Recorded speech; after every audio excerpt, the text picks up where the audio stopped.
Follow the money on VSiN. We'll connect with Fantasy Football Hall of Famer Paul Charchi and his favorite props for Week 18 coming up in a minute. Meanwhile, Pasadena, the Rose Bowl, Indiana's on the move. They were pinned deep after an Alabama punt inside their own territory, and now they are driving, and they have the ball at around the 41-yard line, I believe, now looking at a 2nd and 5 against Alabama. So we'll keep you updated here with the game, obviously, as it goes on. Under 4 minutes to play in the first quarter, and I stand corrected at the 36-yard line. This is now a 2nd and 5. I think we missed a play there. We go out to the Progressive guest line. Good friend of the show, Fantasy Football Hall of Famer Paul Charchi on the program. Happy New Year, buddy. How are you? Happy New Year. I will be fantastic if we get Tyler Shough in for Rookie of the Year, baby. That will make a fantastic start to 2026. Okay, so, but what does this mean now? With no Chris Olave, poor guy, blood clots, no joke, obviously. We're a gambling network, though. What does it mean overall? I think if Shough is good and wins without him or puts up numbers without him, it's his. It's the exact scenario. 2 weeks ago, when Shough was sitting at somewhere between 14-1 and 25-1, we laid out the scenario how Tyler Shough wins this, and it was win the last 3 games was critical to that. He's won 2. He's done it with a hodgepodge of receivers, but Chris Olave has been there and he's had some blow up games. Olave's not going to play in this one. Your starting Saints receivers are going to be Kevin Austin. Yep. And if he can play, Mason Tipton. And if he can't play, Dante Pettis, the same guy who fumbled in the end zone last game and almost gave that Saints game away. So it's not going to be an easy victory, but I would love to see Tyler Shough find a way to win the final 5 games of the year and win Rookie of the Year. I think right now the money line favorite to me is baffling. It's Ted McMillan. I don't even understand the thinking on that. Honestly, this thing it's Shucks to lose if he can manage a win here. All right.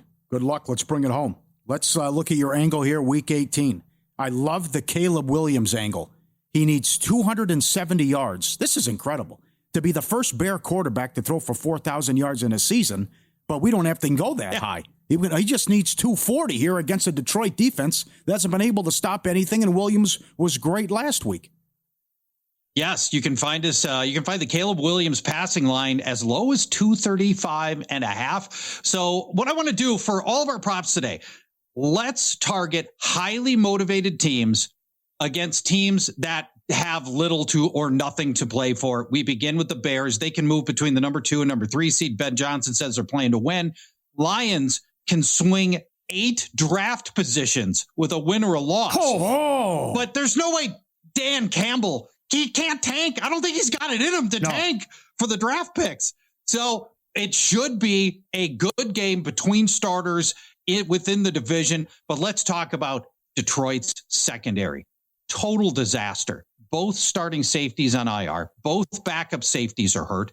Thomas Harper has a concussion. Didn't practice on Wednesday. Avonte Maddox, who's not even a safety, but has been playing safety out of desperation, has got a back injury. Now, the Lions can usually mask a lot of their secondary problems with a good pass rush. But here's the thing. The Bears have the number 1 pass block win rate out of the entire NFL. So if the Lions can't get consistent pressure on Caleb Williams, they'll be able to expose this Detroit secondary with 4th and 5th and 6th stringers. And I'll give you a little stats to back this up. Again, we're looking at Caleb Williams over 23.5 yards, not counting Max Brosmer. I'm just going to throw out opposing quarterbacks roasting the Lions. The previous 5 quarterbacks to face Detroit have averaged 322 passing yards against Detroit. That gives us a cushion of 87 yards over today's line. So Caleb Williams topped this line 3 straight games. He's playing the best ball of his career. Might get Rome Odunze back, which would be great. Should have mostly healthy receiver set. So yeah, I like the Caleb Williams over 23.5 passing yards. 235.5. Thank you very much. Yep. Okay. 235.5 by the way, yards. I have to ladder to 270 plus. Have to. Right? Have to. Because plus have 160. Yes. Yeah. If he's not, if he's right there, they're going to get it for him. Yeah, sure they are. Absolutely. Right? You also like CJ Stroud to go nuts here? Well, not go nuts. His number's like 218.5 against this really bad Colts outfit as well. Yes, I do. And another situation with a team with a lot to play for versus a team with nothing to play for. Houston can move between the number 3 seed and the number 7 seed. Huge swing, highly motivated team. Meanwhile, for Indy, it's a dispiriting end to a season that started with incredible promise. They've lost 6 straight games. They don't have the same draft order incentive to necessarily tank here because they traded their first rounder for Sauce Gardner. Colts have allowed opposing quarterbacks to top CJ Stroud's number, 218.5 passing yards, in 5 straight games. And one of those 5 is CJ Stroud, who threw for 276 yards. And again, his number's 218.5. So that gives us a buffer, doing the math here, like 59 yards from his last performance. Since week 4, Indy's allowing an average of 283 passing yards. That gives us 65 spare yards over Stroud's line. Sauce Gardner re-injured himself last week. He DNP'd yesterday. I don't think he's going to play in a meaningless game here. And even if Sauce does play, Indy's secondary has 5 guys on IR. This is one of the few games in which Houston's entire receiver group is healthy. Nico Collins and Jalen Higgins and Christian Kirk, Noel Schultz, everybody's healthy. I like the over for CJ Stroud, 218.5 passing yards. I love this too. Patriots need to win to get the 2 seed. Maybe Denver vomits on themselves. You never know. And you want to get May the MVP. Yeah. How many touchdown passes is May going to throw Sunday? Yeah, I like this. So, okay, now, I always feel like you have to apologize for recommending anything that's minus 200. You know, the Drake May over 1.5 passing touchdowns, it's minus 200. Just how about if we just take our 50% gain on our money? I mean, you know, we throw our money at the S&P 500. We got to wait 5 years for a 50% gain. Or you can just bet Drake May over 1.5 passing touchdowns on Sunday. The motivation here is significant. New England can swing from the 1 seed to the 3 seed. All the other meaningful games are going to be played simultaneously with New England's game in the afternoon. Miami, after starting 1-6, Dolphins have a winning record. They've managed to turn it around in okay fashion. Mike McDaniel's job might be safe after all. And Miami can swing from the 8th pick to the 12th pick. But let's talk about Drake May. This is an MVP opportunity for him, which really came together last week. 5 touchdown game. Matthew Stafford had that dud last week with the 3 interceptions and an unexpected loss to the Falcons. And so May can salt away the MVP if he has a similarly big game here. So the real question, I think part of the question is, does Mike Vrabel care about the MVP? I think he might and he should. Vrabel's never coached an MVP player ever. He had Derrick Henry on a 2,000-yard season in 2020. Henry did not win MVP. Aaron Rodgers crushed the field that year. So here's May, comes in hot. He's got MVP opportunities, and Buffalo. Let's just talk about this opportunity here. Buffalo held him to 0 passing touchdowns, although he did run in 2 scores against Buffalo. But outside of the Bills, May has thrown 2 or more touchdowns in 11 of 13 games since the opener. He gets Kayshon Boutte back, probably. Stephon Diggs has got some weirdness with him right now, but expected to play. Yeah. And Miami's secondary, 6 cornerbacks on IR, 2 safeties on IR. Micah Fitzpatrick may miss his 3rd straight game. And here are the opposing quarterbacks against Miami who haven't thrown at least 2 touchdowns. 3rd stringer Brady Cook, backup Marcus Mariota, backup Kirk Cousins, backup Dylan Gabriel, and backup Justin Fields. Everybody else since the opener has thrown at least 2 touchdowns against Miami. Drake May will do it as well. Okay, very strong. In about 90 seconds here, Paul Charchian, our guest, attack it again with Jacksonville, huge favorites against a team that has basically nothing to play for other than pride with Tennessee. Who do you like in this game for the Jags? Jags can range from the AFC's number 1 seed to the AFC's 5 seed, so highly motivated here. Tennessee getting slaughtered by opposing tight ends. We're going Brenton Strange over 34.5 yards. Kick in the plus 200 anytime touchdown. 7 of the last 8 starting tight ends have gone over 45 yards. We only need 35.5 for Brenton Strange. Last week, Juwan Johnson, 95 yards. 2 weeks before that, Kittle, 88 yards. Before that, Harold Fannin, 114 yards. And Brenton Strange, 45 yards 5 weeks ago against this same team. Over the last 5 games, Tennessee is allowing the 4th most yards to tight ends, 73 per game. We need half of that for Brenton Strange, who gets virtually every tight end target for Jacksonville. Since he came back from injury in week 12, the next closest tight end is giving 0.7 targets per game All the rest of the targets go to Brenton Strange, and the Colts have allowed 4 tight end touchdowns in the last 5 games. Brenton Strange. Love it. You're the man. Were you sipping on some whiskey last night to bring in the new year? Well, as a matter of fact, I was. Thank you for asking. That was a little Old Forester 1920. Good for you. Tasty, delicious. Yeah. Oh, it's one of my favorite, moderately priced. You know, it's like 55-ish bucks a bottle. Old Forester 1920. It's the best of the sort of the standard shelf Old Foresters. I love it. Would you play McCarthy Sunday? JJ McCarthy? No, you would not. not. Okay. Love you, pal. Happy New Year. Thanks, friends. Talk to you later. Bye-bye. There you go. Follow him on X at Paul Charchi, and Paulie's going to recap a lot of the betting action from last night and today. Win some, lose some. Next.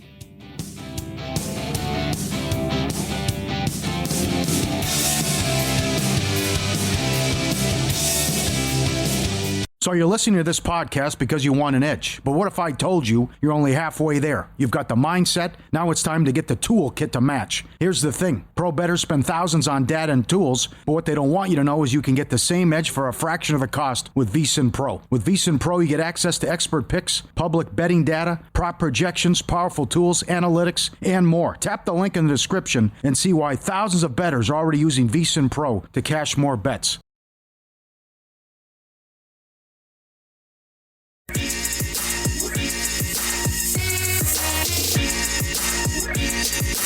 Win Some, Lose Some is sponsored by the Sharp Plays.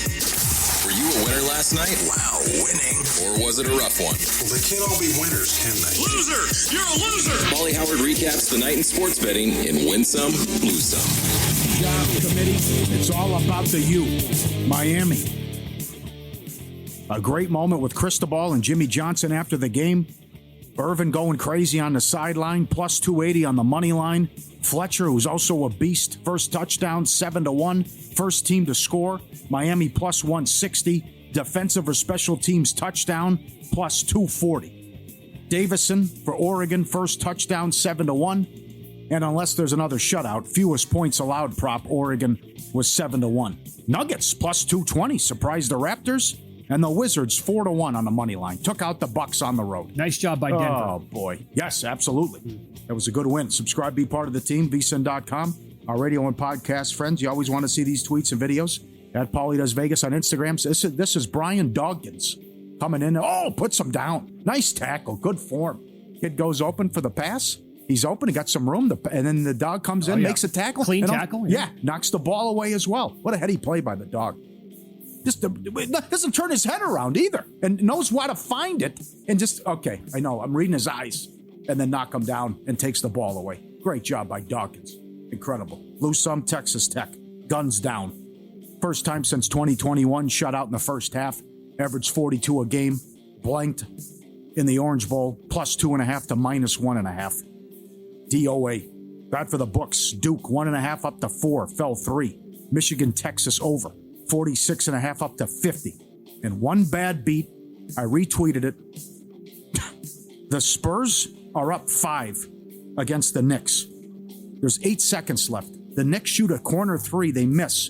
Fox gets the rebound, and he dribbles with his back to the basket and thinks he's just going to get fouled or dribble the clock out.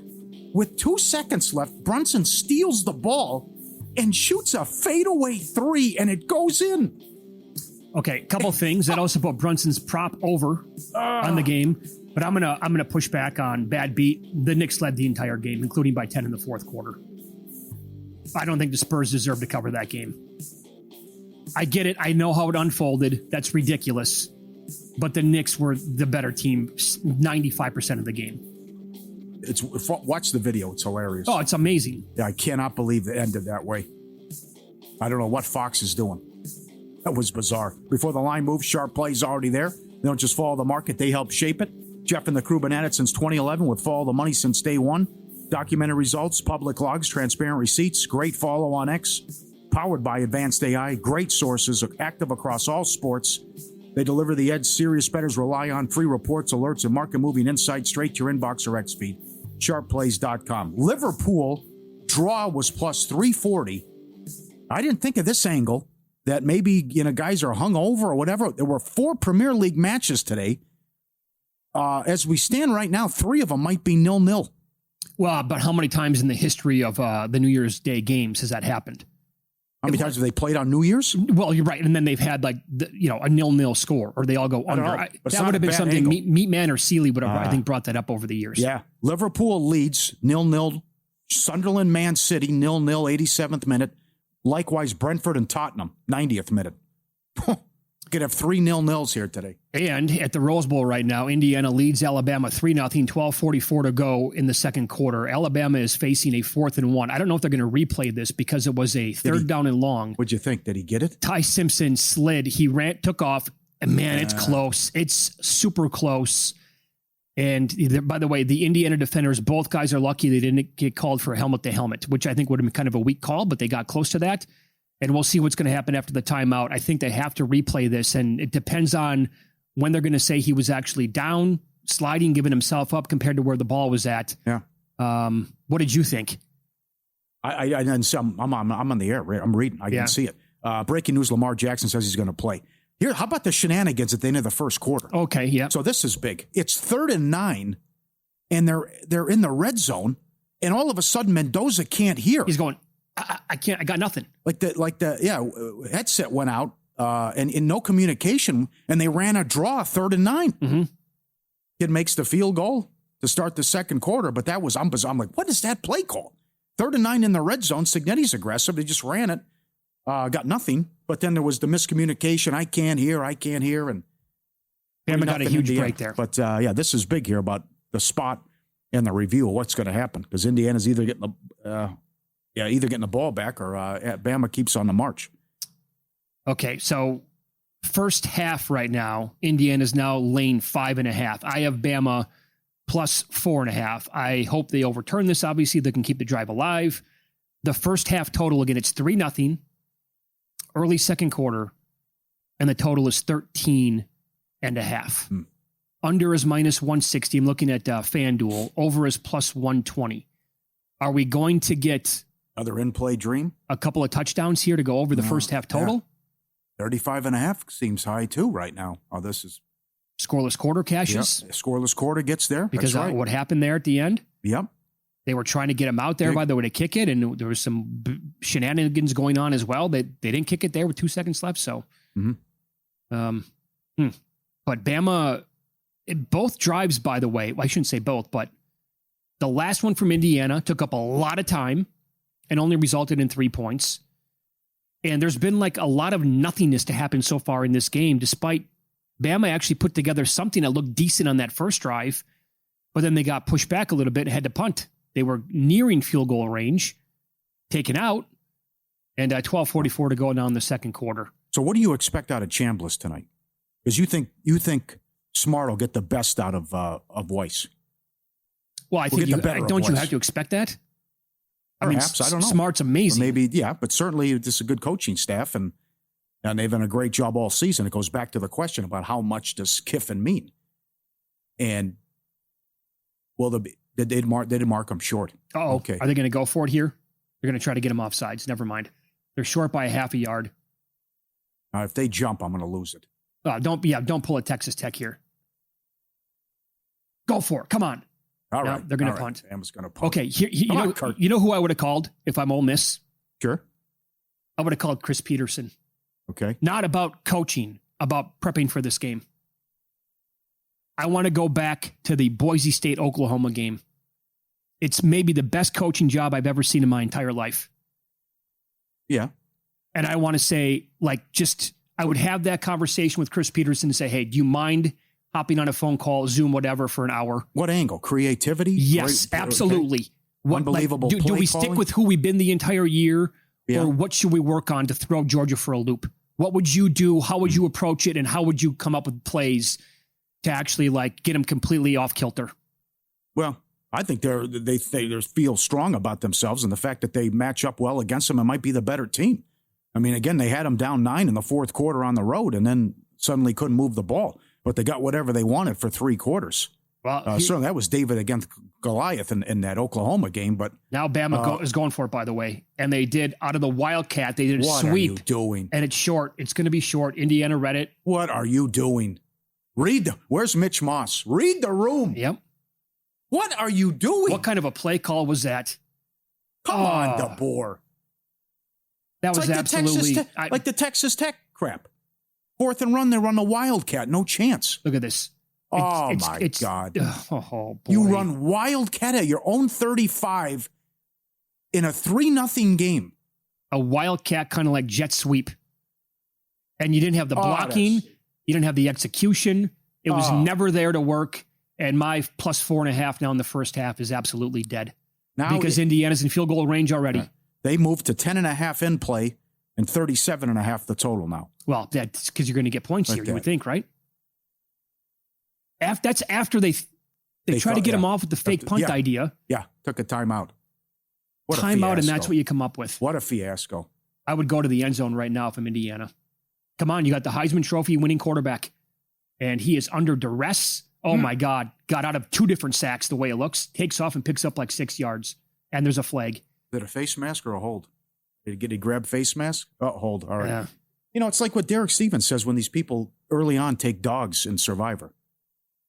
It's like, okay, you got there, but what did you really accomplish? It's like, what? Even if you get the first down, it's okay. Okay, you're still at your own 35-yard line. Sure. The risk reward there doesn't, come on. Get him back at your own 20-yard line. This is my problem with, and I've said this for how many years now? I don't mind it when you go for it on 4th and short, but it's the play calling and the idiocy like that. That's if you're ever going to run a tush push there. Sure. You just want to go sneak.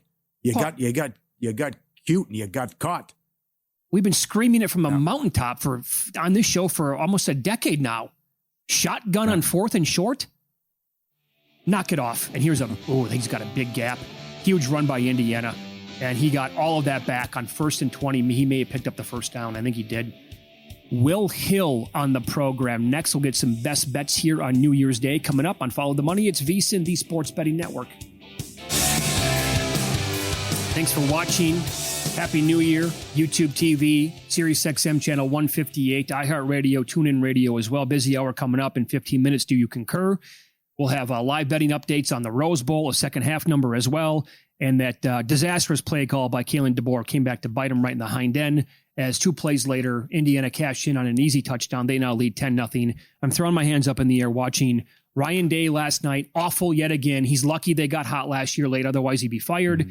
What we saw earlier today, Dan Lanning was terrible, even though they won 23-0. And then Caleb DeBoer making that decision earlier on that resulted in an IU touchdown F from him today.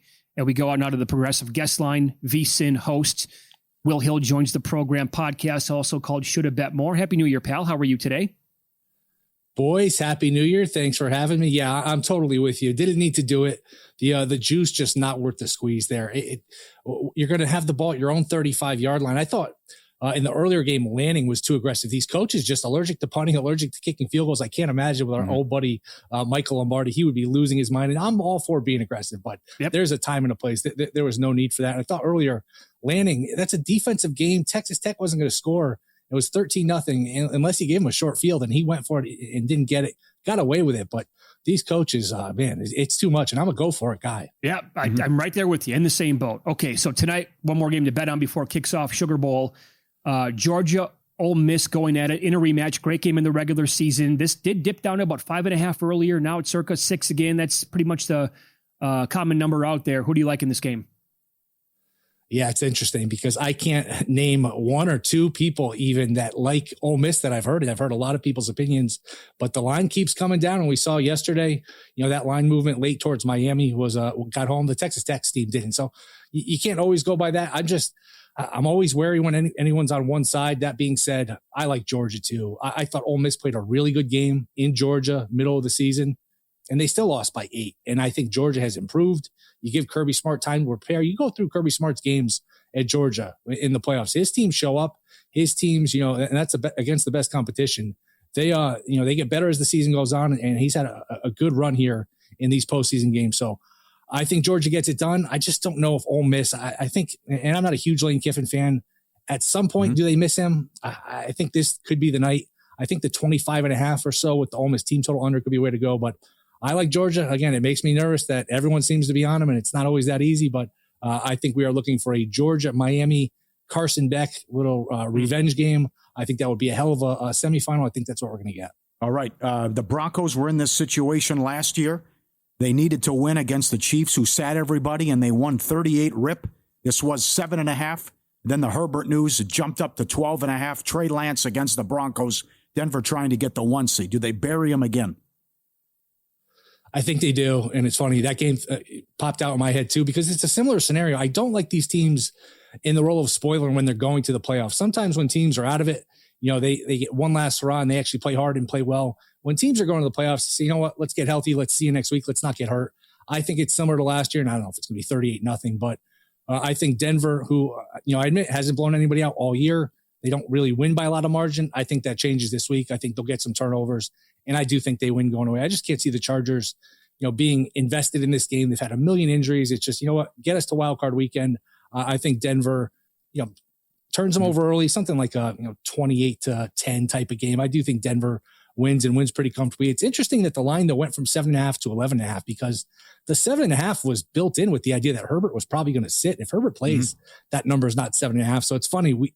It's built into the line. Then when we hear the information, it jumps again. That being said, I want no part of the Chargers. I think Denver absolutely rolls here. Okay. Yeah. So I want a part of Minnesota in this game against Green Bay, but I need to know if JJ McCarthy is going to play first. I still kind of like them if it's going to be Max, but I don't love them. I think I would love them if it's going to be McCarthy, but you have a good angle on betting this game as well. How do you want to approach it?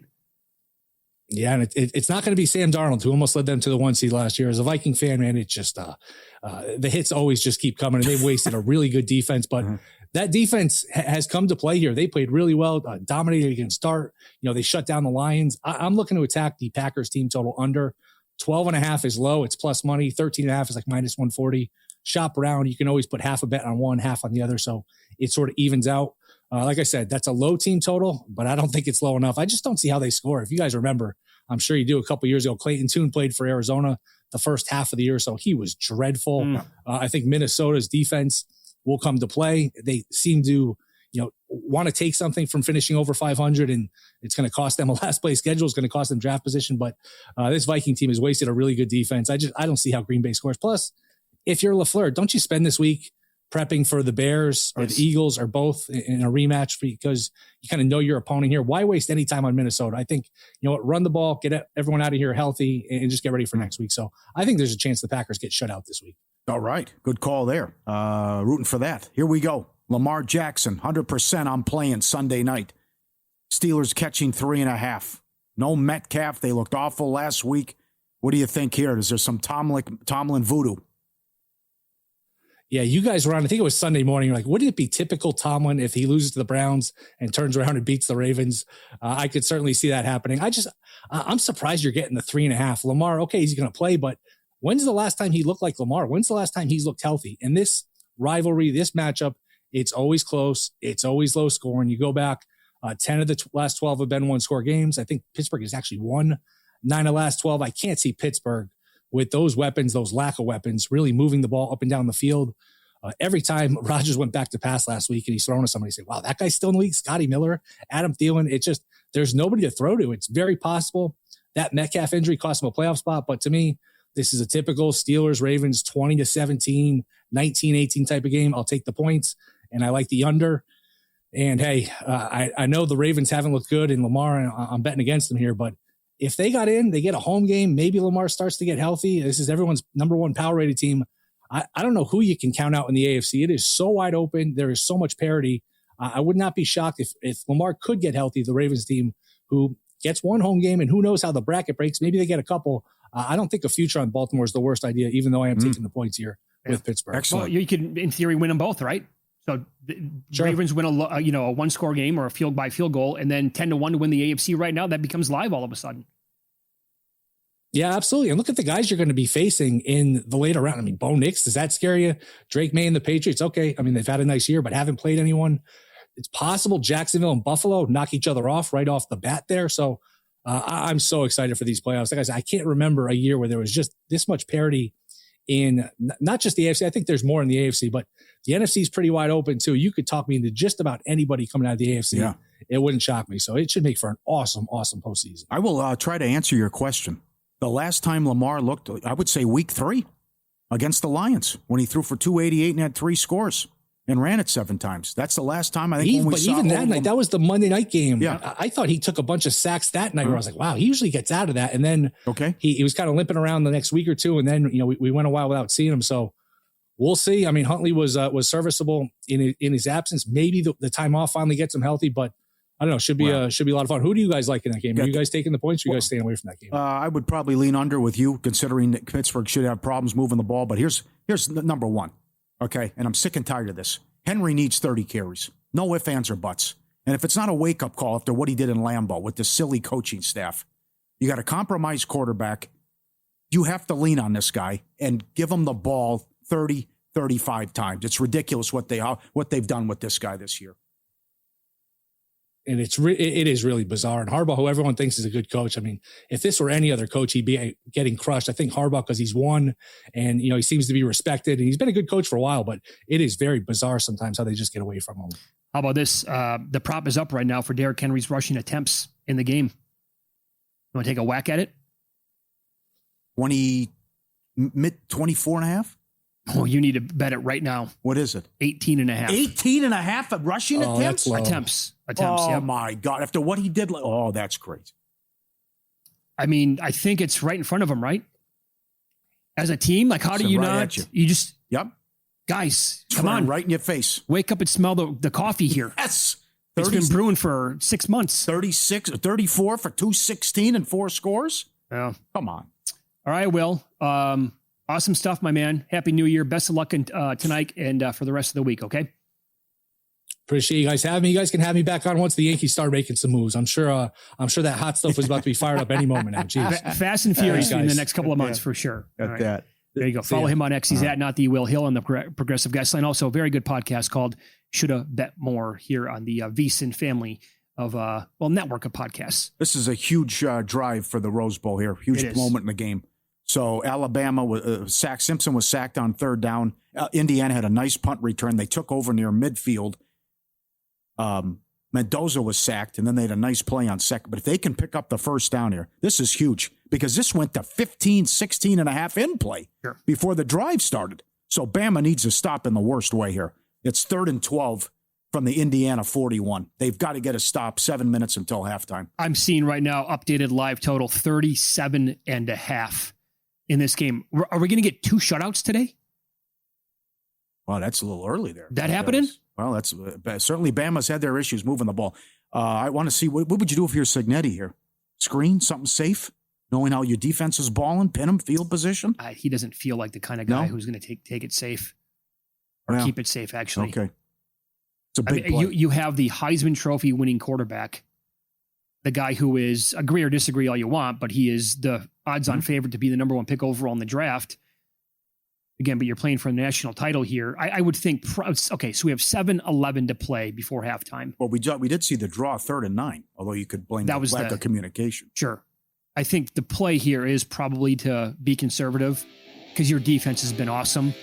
And if you go to halftime up 10-0, you're going to be loving your chances. After years of warranted criticism, all doubts are now wiped away after a brilliant performance. Do you concur? Next on Follow the Money, it's VSiN, the Sports Betting Network.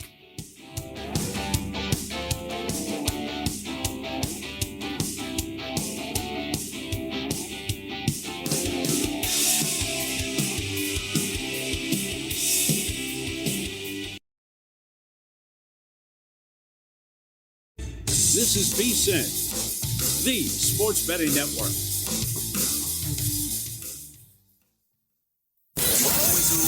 Follow the money. That's what I always say. You always follow the money. Yeah. This is Follow the Money with Mitch Moss and Paulie Howard on VSiN. Happy New Year. Welcome in. We are live in downtown Vegas from the Circa Resort and Casino. Busy hour coming up yet. To close up shop here on January 1st of 2026. We'll get to tonight's NBA card. We'll update the live betting numbers throughout with the Rose Bowl, look at the Sugar Bowl as well, and our best bets in pocket plays coming up a little bit later on in the program. Here we go out to the Progressive Guest Line as VSiN's hockey NHL betting analyst Jonathan Davis joins the program now. JD, Happy New Year, pal. How are you today?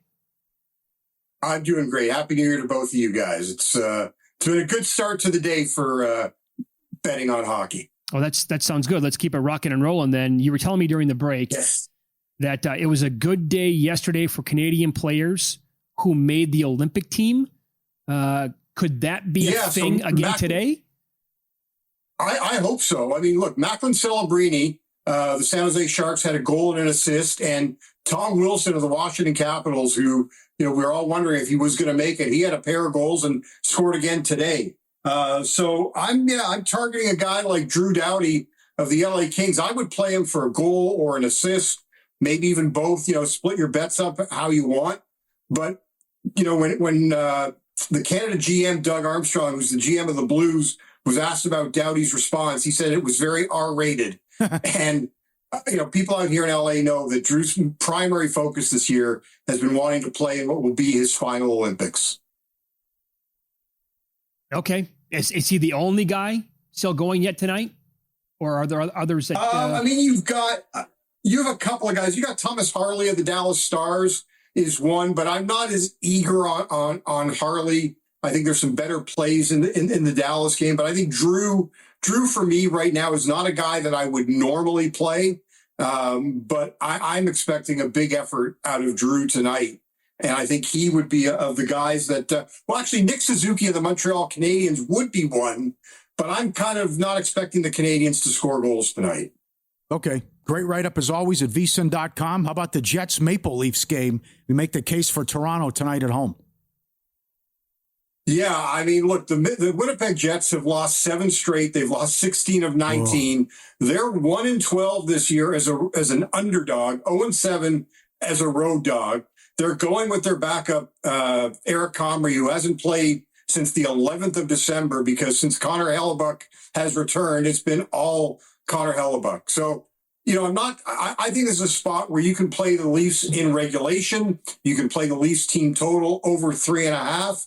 I mean, it's just remarkable. The Winnipeg Jets could be, I think, the 4th team in NHL history to win the President's Trophy, which means finishing with the most points in the NHL in 1 year, and then the following year missing the playoffs and finishing dead last. Wow. Yeah. And you have a lot of bets on this game at vsin.com as well. I just tweeted it out at Mitch Moss Radio. You can go check out all of them that you have in that contest. And you're also looking to attack the Canadians. You're wearing the jersey today, right? Or is that the Canadian team jersey? Team Canada. Team it's Canada. World Junior tournament. And with the Olympic announcement, I'm going Canada. This is a gold medal jersey from the Vancouver Olympics that I'm donning today. Oh, very nice. So the Canadians get Carolina tonight. What is your angle with this matchup?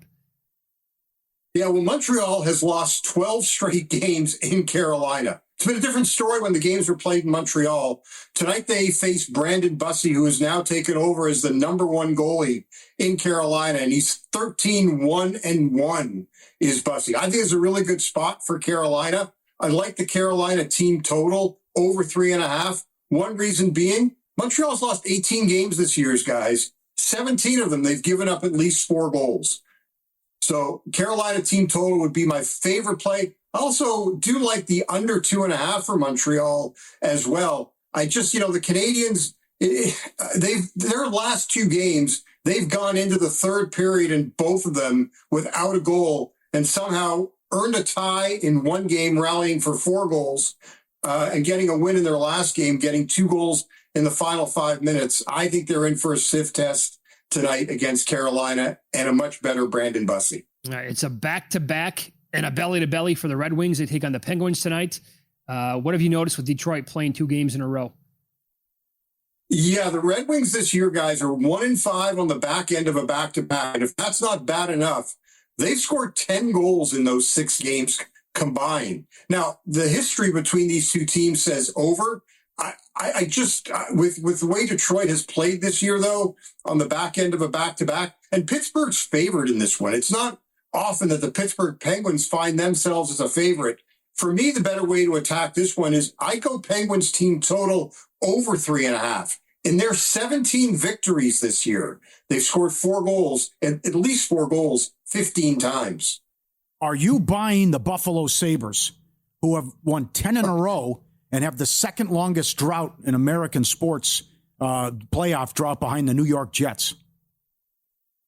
Well, I wasn't last night, and, shame on me because I was on Dallas. I thought it was the spot for Dallas, to end the streak. But, man, Paulie, Buffalo they outplayed Dallas. I mean, they deserved to win that game. So, yeah, right now I'm buying them. I think their next game is Columbus. So, look, at some point they got to lose, right? I mean, you think they would, but they are a very, when you look at their roster, they're not a 10 win in a row team. Nobody outside of Colorado is, but it's a really good roster at the end of the day. They should have been better than they have been. Okay, so I'm glad you brought up Colorado. Oh, that was something. Oh my God, 4 goals in the first 10 minutes last night. Which book is going to offer that? First 5, wasn't it? 4 goals in the first 4 minutes, Mitch. Huh? 4-0, 4 minutes in, right? Yeah, 4-0. They had more goals than the Blues had shots in the first 10 minutes of the game. The Blues only had a shot until 12 minutes in. So until recently, when Oklahoma City went into a little bit of a funk in the NBA, we're talking about one of the highest power rated teams of all time. Forget them for a minute here. Colorado, when you compare them, and Boston just set the all-time points record a couple of years ago. How good are we? They have 2 losses on the year in regulation. This team is a force. They appear to be one of the best teams we've had in several years in the sport. Yeah, they are. They're in the Premier League, and everybody else is, in everything in the league below. I mean, it's remarkable. And look, the Dallas Stars as well. But what Colorado is doing has been absolutely, better, I think, than even what Boston did to some degree. And now, though, Colorado goes into what I call the Bermuda Triangle of the Eastern Conference. They've got games in Florida, Tampa, and Carolina. And they've been very good on the road. I think they're 10-6 as a road favorite. But they're in tough, and it wouldn't shock me. Look, if they come away with more than 3 points, in these 3 games, so if, going NHL 500, then man, there really is no stopping Colorado because, Tampa and Florida are both playing very well. And for Florida, it's going to be a big payback game for them because they got steamrolled by Colorado in the last, 6-2 about a week or so ago. And it was just a bad spot for Florida, who was came into Colorado on the back end of a back-to-back. So, elevation, no rest. So I think Florida is going to be out for blood in that game. So, but yeah, what Colorado is doing is incredible. What Nathan McKinnon is doing is something else. I think McKinnon has already matched his goal total from last season. That's crazy. Also, they lead the league in goals, right? But they're 26th on the power play. Yeah, they become the first team since the Anaheim Ducks in 2013-14 to lead the NHL in goals, but to have a power play that's 20 or below. And their goal differential is 71 on the year. Next closest, Stars in their own division, 31. They have 40 more goals. Yeah, well, they've scored the most and they've given up the fewest. Oh my God. It's unheard of. Is there a future out there at all that you would advise, that you like yourself? It could be like, I don't know, cross-sport parlays with Colorado. It could be an award. Is there anything that you like right now? Well, I haven't checked to see what Cale Makar is for the Norris Trophy, the best defenseman. But if it's still under $2, then that would be something that I would play because no one's taken that award from Cale Makar unless Makar was to get hurt. It's really tough with Colorado props because of how dominating they've been. Very good. So you live in Southern California. Have you ever been to a Rose Bowl? I have been to a Rose Bowl. I've been to the Rose Bowl parade once. Okay. You're lucky that you're not at this one. It is turning into a bloodbath. Indiana, yes. Another easy touchdown. They lead 23-0, 7:46 to play in the third quarter. Yeah, I'm quite happy. And look, with my daughter being a Wisconsin junior, I can't go see Indiana play. Yeah, there you go. You can follow JD on X. Does a lot of live betting. He tweets with his best bets as well as these games are going on at West Coast HKY. JD, Happy New Year. Thanks for the time as always. We appreciate that. You too, guys, and see you in a couple of weeks. You got it, buddy. There you go. That was way too easy for Indiana. That was a great drive, too. Mendoza with his legs, running the ball on him. 3rd and 1, shotgun touchdown. Of course, Bama went 3 and out to start the half. Sure they did. Look this up. When's the last time they got embarrassed like this? 24-0.